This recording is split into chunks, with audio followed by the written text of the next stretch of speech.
alike. So, just try to cut the story short.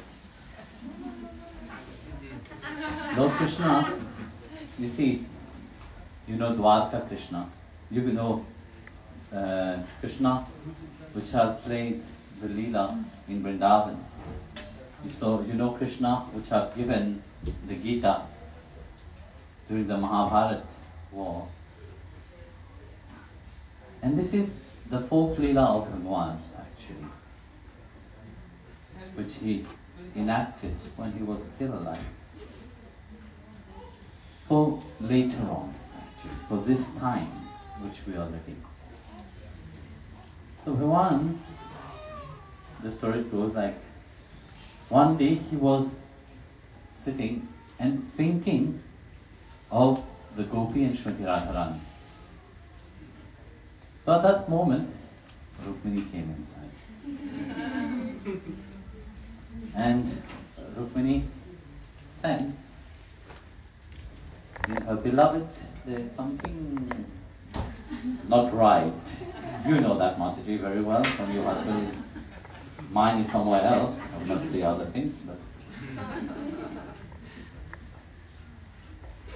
So, she asked Lord Krishna, who are you thinking? Of course, Bhagavan Krishna tried to avoid that. I said, nobody. But you know very well, Mataji, how you are. You are never satisfied with an answer until you hear what you want to hear. So,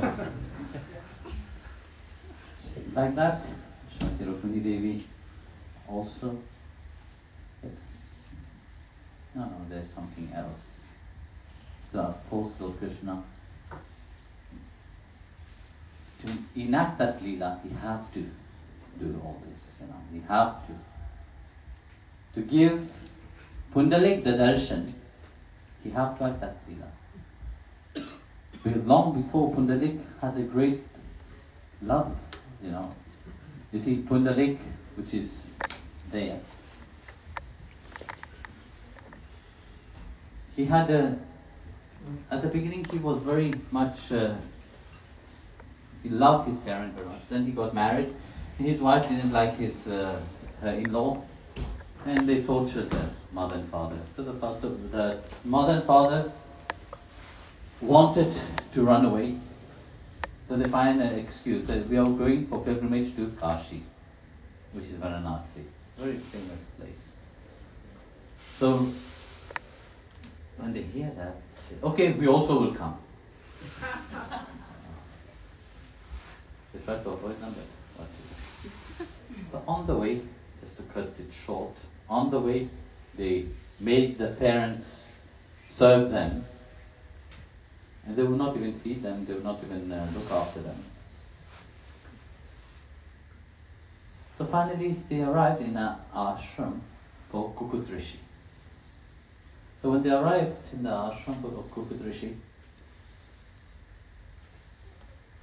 that night, Pundalik, he noticed something.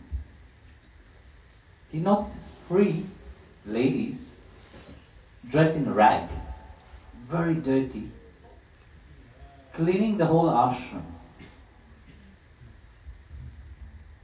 After cleaning the whole ashram, they went into Kukut Rishi's room.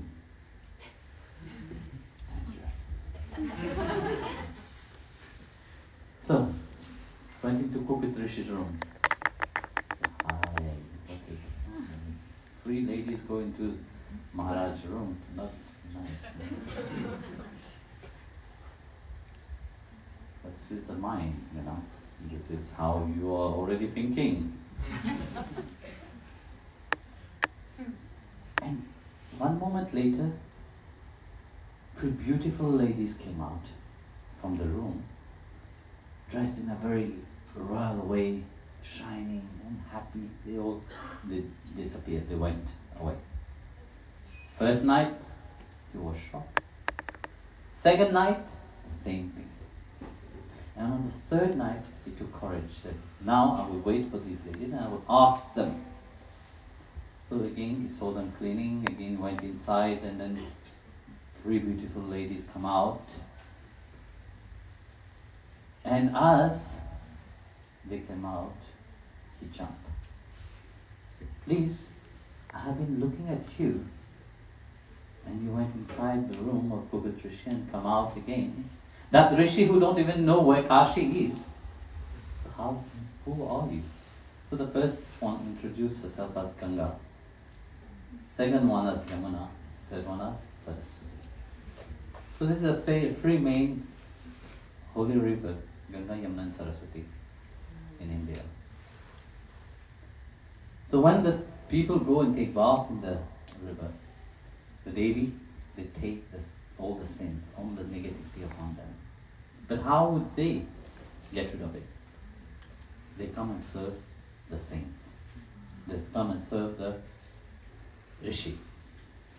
So Kukut Rishi, when he heard that they are Ganga, Yamuna and Saraswati, and they are serving Kukut Rishi, who have not even heard where Kashi is, because he never went away. He stayed there. He served his Guru Maharaj and he stayed here. So he wanted to know why such holy being have come to him. So the next morning he approached Kukut Rishi and asked Kukut Rishi, tell me, what is your secret? You know, which mantra are you chanting? Yeah. Please tell me. You know. Kukut Rishi said, I don't chant any mantra. I don't do any special prayer. The only thing that I do, I serve my parent. I serve my parent with love. Because they are my God. Matra Devo Bhava. He was saying, Matra Devo Bhava, Pitra Devo Bhava. So they are my God. I don't know any other God than them. I just serve my parents. Due to that, I have earned such a merit. But Ganga, Yamuna, Saraswati come to me. And they serve by that. They were cleansed of their sins which they collect from everybody. That's why Kumbh Mela also happened, where the rivers are getting cleansed by the blessing of the sadhus and the saints. So, hearing that, he started feeling ashamed of himself, how he was treating his parents. So he went and bowed down to his mother and father, asked for forgiveness. And of course, mother and father were shocked. But they were very happy.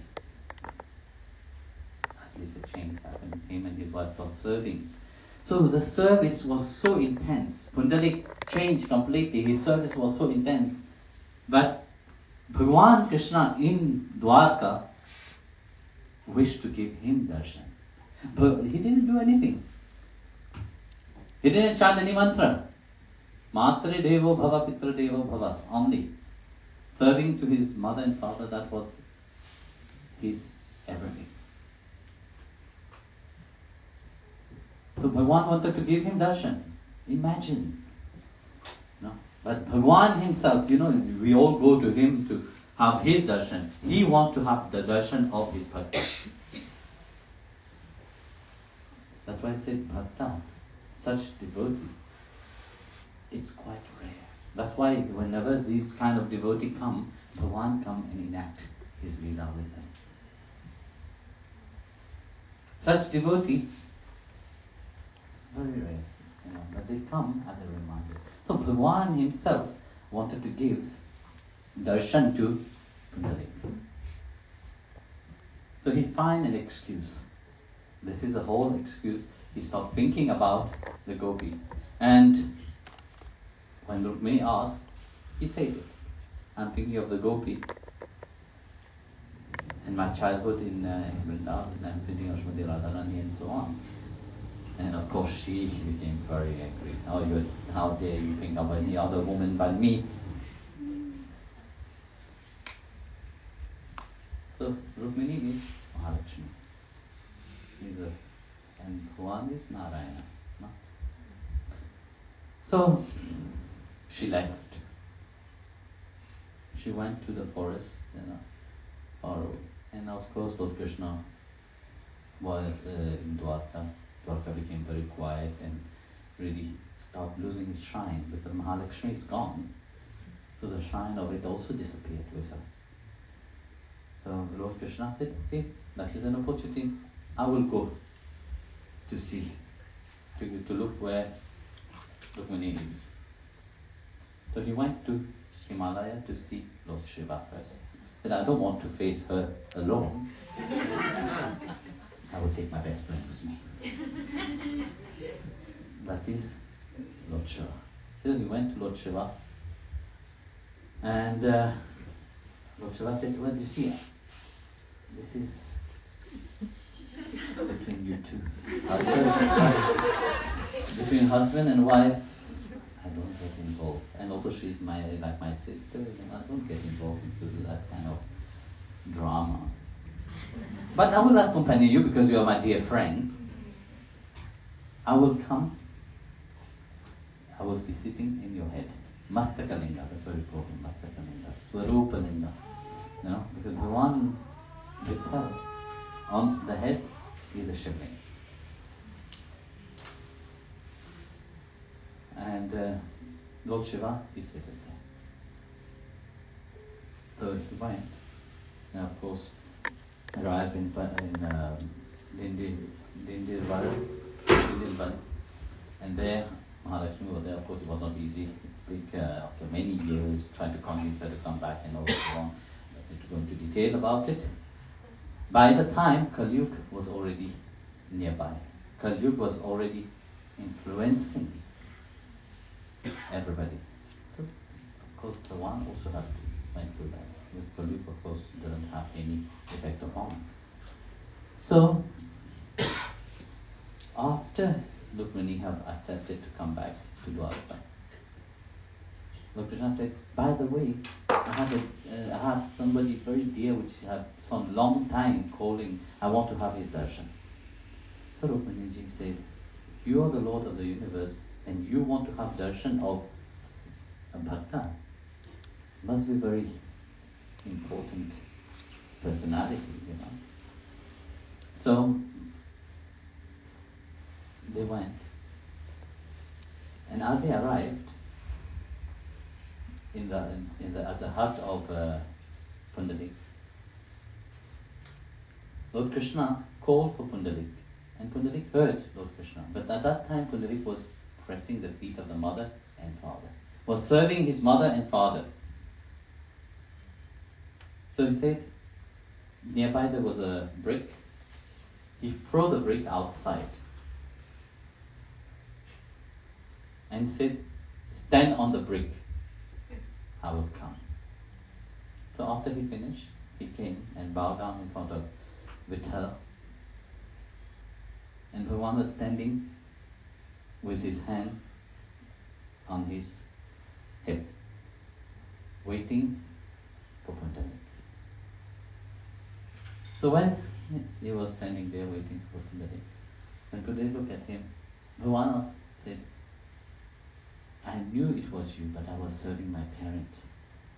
I would not let go of my service, even if you are there. And Bhagavan was so appreciative of that, he said, I want to bless you, ask me for anything. He said, I don't want anything. But of course, this is Bhagavan out of his mercy said, oh no, I'm here for you. I want to. So Pundalik said, look, Bhagavan, because you came, I made you wait, and you waited for me. I would like you, that swarup, that form how you're standing here, I would love that to worship you in that form. And the generation that will come later on, they will know that you are waiting for your devotee. That's why Bhagavan is standing in that way. He's waiting for each one. And as they said, you see, we go in cycle. One cycle is Satyug, Dwapatita, and Kalyug. So Bhagavan said that 28 cycles have gone like this, waiting for everybody to realize themselves, everybody to awake, everybody to come to his lotus feet. So Bhagavan in that form is waiting. It's very symbolic also, you see. In that aspect, he's holding all the, all the lower chakra, which is not needed on the spiritual path, have to be controlled. So he's holding that. And the brick actually is bhakti. It stands upon devotion. And it's also symbolized the earth element. Everything which is the element of earth is at his feet. And like I said, from the lower part of Vittal is Brahma, upper part is Vishnu, and the head is Shiva. So you see the Trimurti, creation, protection and destruction, also in the Vigraha of Vittal. And Vittal is a name when he's standing on the brick. And Bhagavan has the name of Panduringa. So Panduringa, if we translate it, Panduringa means bright, white. But Bhagavan is not white, it's dark. Actually, the yogis and the sages, when the saints, when they perceive him in his brightness. And also Ranga means happy. Bhagavan is always happy. It's not a miserable God. Where often we see when people talk about God, they speak about God as a person which is miserable.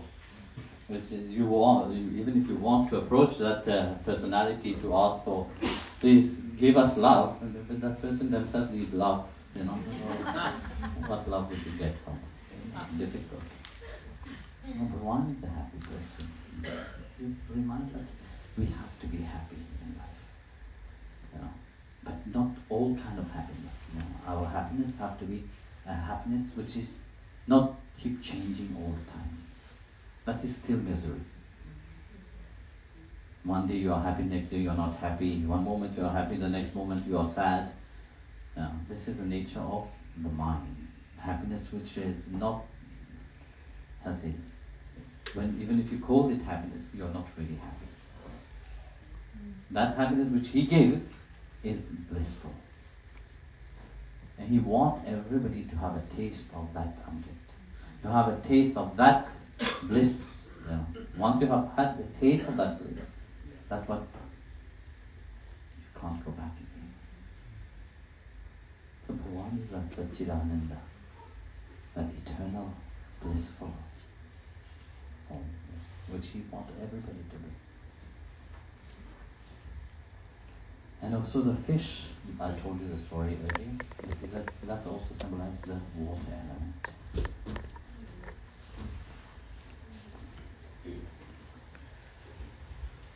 And he's holding a conch in his hand, which is symbolized of Akash, the ether.